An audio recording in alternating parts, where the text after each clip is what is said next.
Alors deuxième question, celle d'Aurore, qui s'interroge justement quant au devenir du Palais des Fêtes et du Millésium. Elle a entendu parler donc d'une réflexion. Quel est son objectif et pourquoi ne pas faire du Palais des Fêtes un lieu culturel et artistique? Alors nous avons aujourd'hui le Millésium qui est une salle tout à fait exceptionnelle, de très grande capacité, qui nous permet d'accueillir jusqu'à 8000 visiteurs.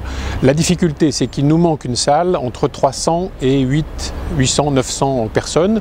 Nous avons deux options. Une option dans un des halls situé derrière le Millésium, l'autre option, le Palais des Fêtes, qui a été créé dans les années 70 et qui a besoin d'être totalement repensé. Donc nous travaillons actuellement dans une étude comparative pour savoir s'il vaut mieux refaire le Palais des Fêtes ou s'il vaut mieux transformer un des halls annexes du Millésium pour en faire une salle de moyenne capacité qui servira aussi bien aux associations d'Épernay que pour accueillir des spectacles de jauge plus petites que celles que peut accueillir le Millésium. Ce sera l'un ou l'autre. En tout état de cause, il n'est pas envisagé, si nous choisissons le Millésium, de conserver le Palais des Fêtes en l'état.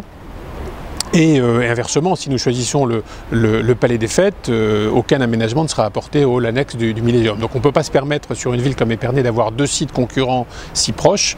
Donc c'est cette étude qui nous permettra de choisir l'un ou l'autre.